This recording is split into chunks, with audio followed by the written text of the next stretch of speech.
ጊዜ ታክሲ አይደለም አይጠብቅም ቆሞ ካልተሳፈሩበት ቶሎ ተሽቀዳድሞ ይባላል በግጥም ማለት ነው። ሰላም ጤና ይስጥልኝ የዩቲዩብ ቻናል ተከታታዮች፣ ዛሬ ስለ ጊዜ አጠቃቀም እና ባህላዊ ጥበብ በተመለከተ እንነጋገራለን፣ አብረን እንሰለጥናለን። ጊዜን በአግባቡ የመጠቀም ጥበብና የአባቶች ምክር ምንድን ነው? ለተሻለ ውጤታማነት የቀረበ ስልጠና ነው። ይህንን እስከ መጨረሻው ድረስ ቪዲዮውን እንድትከታተሉ ጋብዛችኋለሁ። ለዩቲዩብ ቻናሉ አዲስ የሆናችሁ ደግሞ ሰብስክራይብ እንድታደርጉት፣ ላይክ እና ሼር እንድታደርጉ በዚህ አጋጣሚ ጠይቃችኋለሁ።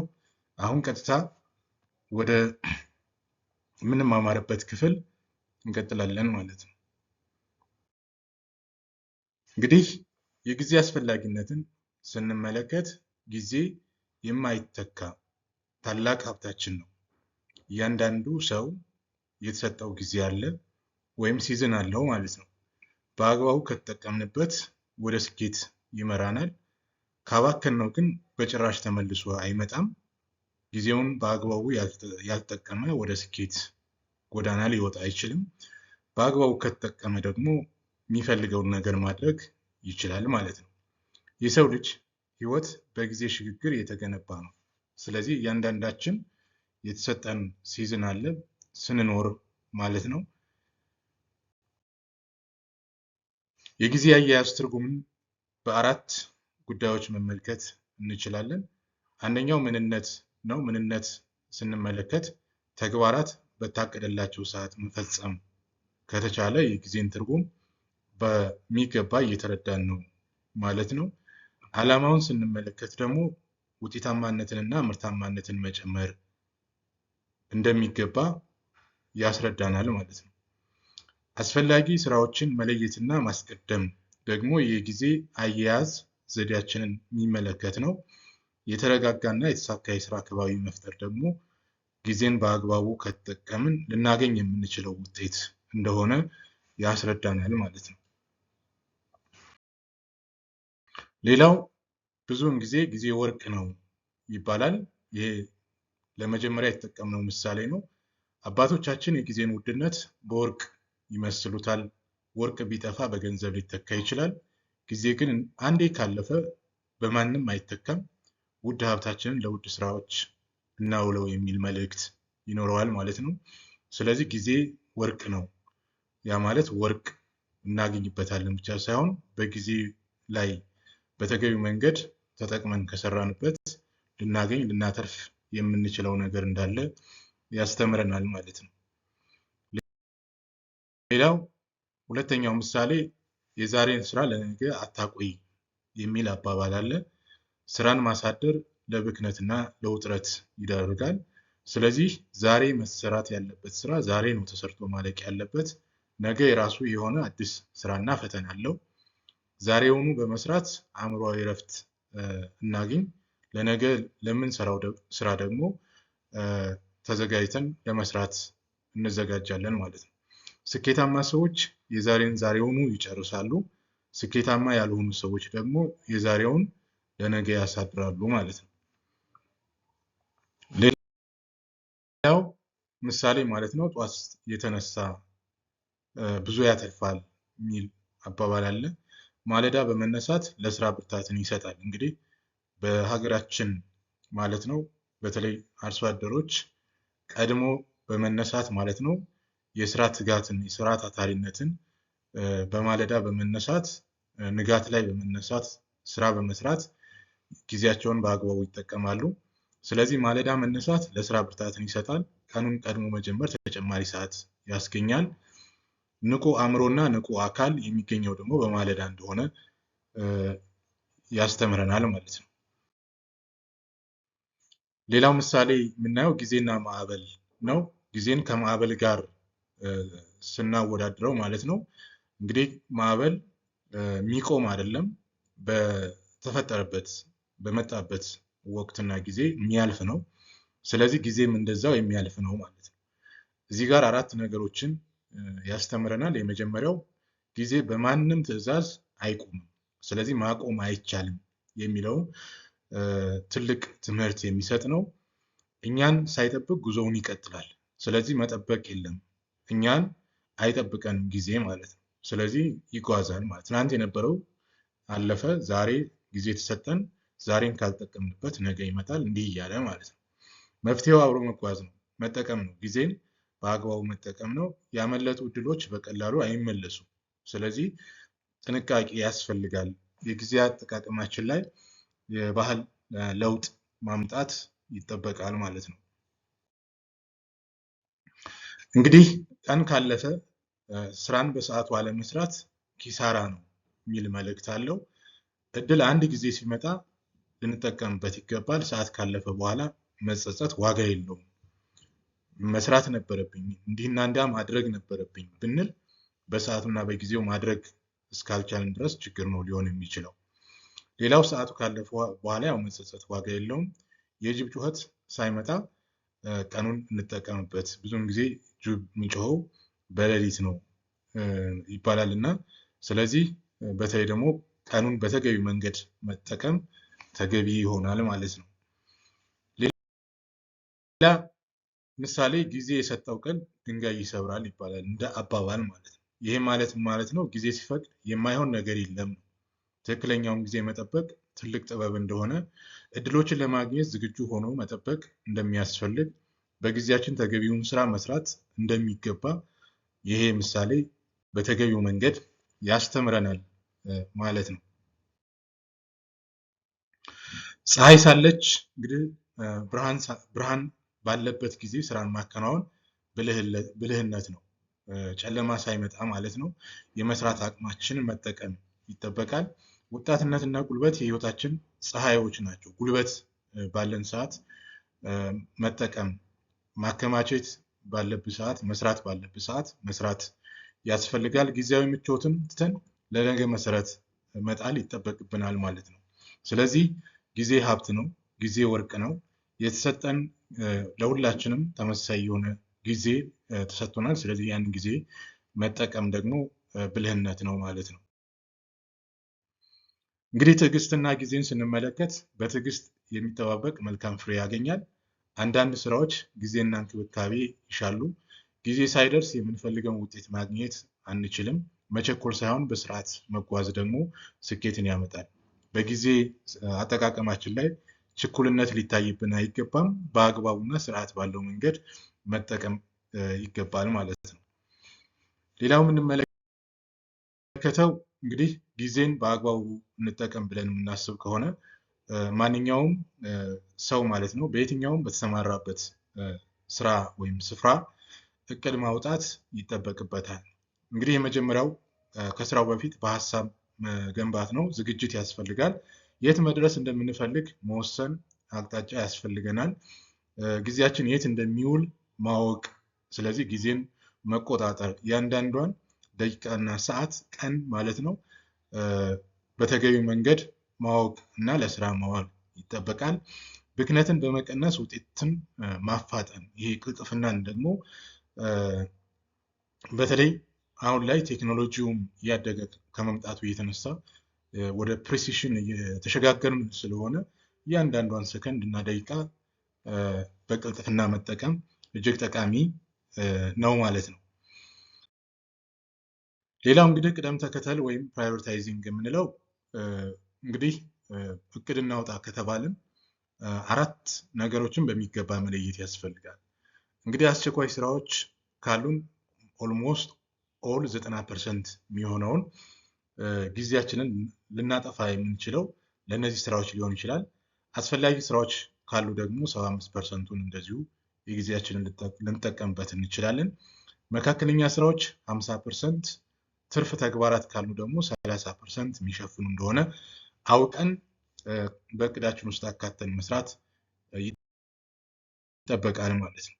እንግዲህ ስራ ለሰሪው እሾህ ላጣሪው ይባላል በምሳሌ ማለት ነው። ጊዜ ለሚሰራው ሰው እንጂ ለፈሪው አይራራም። በጊዜው ለሚጠቀምበት ሰው ጊዜ ለሚሰራው ሰው ነው ጥቅም የሚሰጠው ማለት ነው። ለሚፈራው ሰው ደግሞ ምንም ርኅራኄ የሌለውም ጥሎ ያልፋል ማለት ነው። ታታሪነት በጊዜ ውስጥ ስኬትን ይወልዳል። አንድነትና ትብብር ጊዜን ለመቆጠብ ይረዳሉ። ስራን መውደድ፣ ለጊዜ ዋጋ መስጠት ጠቃሚ እንደሆነ መረዳት እንችላለን። እንግዲህ አስረኛውን ምሳሌ የምንመለከተው የአንድ አፍታ ኃይል ይላል።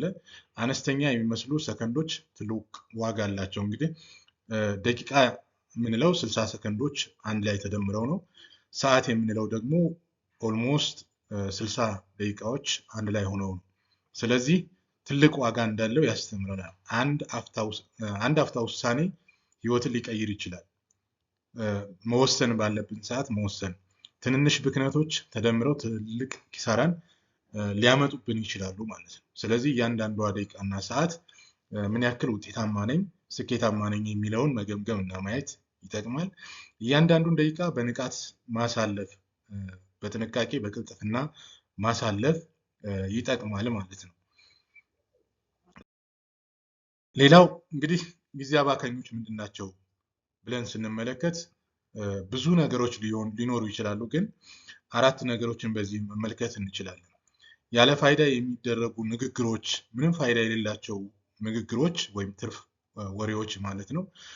ቁም ነገር የሌላቸው፣ ወደ ስኬት የማያመጡ፣ ወደ ውጤት የማያመጡ፣ ይሄ ጊዜ የሚያባክን ነው። አላስፈላጊ እንቅስቃሴዎች፣ ያ ማለት ያልተፈቀደ ጉዞ የምናደርግ ከሆነ ጊዜ ያባክናል። ያለ ገደብ የሚጠፉ ሰዓታት፣ ለምሳሌ ማህበራዊ ሚዲያ ላይ የምንቆይ ከሆነ ሰዓታችን እያለፈ እያበቃ ይሄዳል ማለት ነው።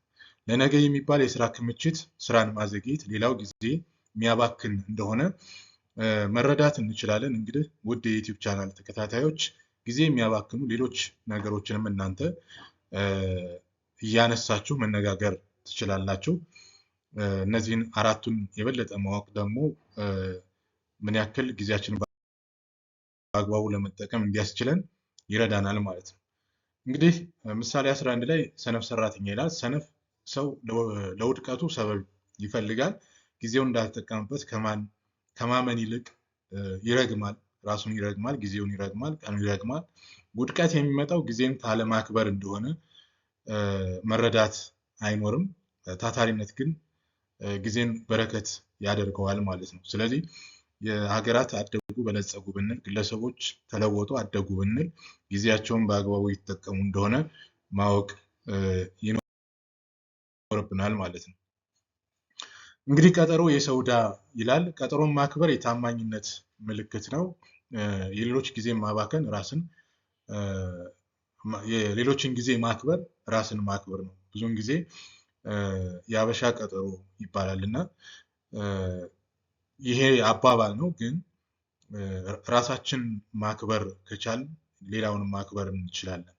ስለዚህ ዘግይቶ መገኘት የስራ ስነ ምግባር ጉድለት እንደሆነ መረዳት ያስፈልጋል። በሰዓቱ መገኘት መተማመንን እንደሚገነባ እና እርስ በርስ ግንኙነትንም እንደሚያጠናክር መረዳት እንችላለን።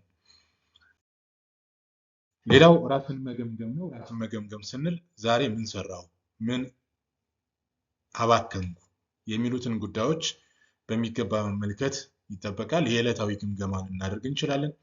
የተሻሻለ የአጠቃቀም ዘዴን መፈለግ ነው። ማሻሻል ባለብን ሰዓት ደግሞ ራስን ማሻሻል ማለት ነው። ለተሳኩ እቅዶች ራስን ማበረታታት፣ ራስን መሸለም፣ ለአእምሮ መንገር፣ ጠንካራ ነህ፣ ብርቱ ነህ፣ ስኬታማ ነህ የሚሉትን ሽልማቶች ራሱ መስጠት ለራስ ሊያበረታታ ይችላል። ከስህተት መማር ወደፊት መራመድ ራሱ ትምህርት ነው። ከዚህም መውሰድ ያለብንን ትምህርቶች ደግሞ ማስተካከል ይጠበቃል ማለት ነው። ሌላ ጊዜ ይፈውሳል ይላል። ጊዜ ለብዙ ችግሮች መፍትሄ ያለው። አንዳንድ ስኬቶች የሚመጡት በሂደት ነው። አሁን የምንዘራው በጊዜ ሂደት ይታጨዳል። ስለዚህ ነገ ለማጨድ ወይም ከሳምንት፣ ከወር፣ ከዓመት በኋላ ማጨድ የምትፈልገውን ዛሬውኑ ነው መትከል ያለብህ ማለት ነው። ዛሬውኑ ነው መዝራት ያለብህ። ምክንያቱም ዛሬ ሳትተክል፣ ዛሬ ሳትዘራ ነገ ወይም ከሳምንት በኋላ፣ ከወር በኋላ የምታጭደው ነገር አይኖርም። ለረጅም ጊዜ እይታ ራስን ማዘጋጀት ይጠቅማል ማለት ነው። የአጭር ጊዜ፣ መካከለኛ እና የረጅም ጊዜ እቅዶችን በተገቢ መንገድ ትርጉም ሰጥቶ መስራት ጊዜን እንደሚፈውስ መረዳት እንችላለን ማለት ነው።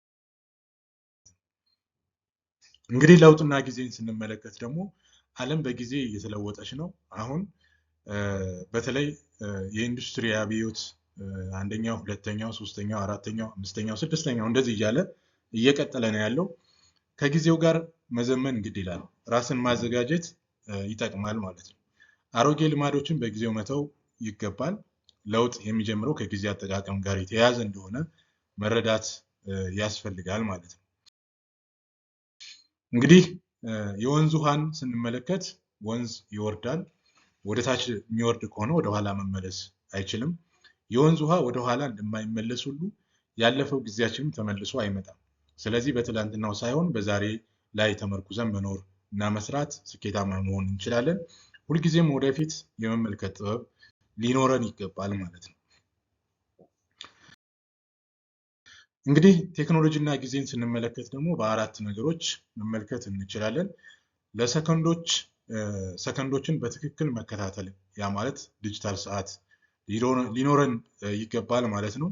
ስራዎችን በስልካችን ማደራጀት፣ እቅድ መተግበሪያ፣ መረጃን በፍጥነት በማፍጠን ጊዜን መቆጠብ፣ ፈጣን ግንኙነት ሊኖረን ይገባል። ቴክኖሎጂ ጊዜ አባካኝ እንዳይሆን መጠንቀቅ፣ ያ ማለት ጥንቃቄ ማድረግ፣ ባለብን ሰዓት ጥንቃቄ ማድረግ ይኖርብናል ማለት ነው።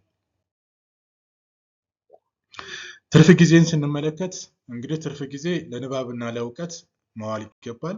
ለቤተሰብና ለማህበራዊ ጊዜ መስጠት የአእምሮ እረፍት ለቀጣይ ስራ ኃይል እንደሚሆን፣ ትርፍ ጊዜን መቆጠብ ለወደፊት ስንቅ እንደሆነ መረዳት እንችላለን ማለት ነው። እንግዲህ የሰው እድሜ የተገደበ ነው። ህይወታችን የተወሰነ የጊዜ ገደብ አላት።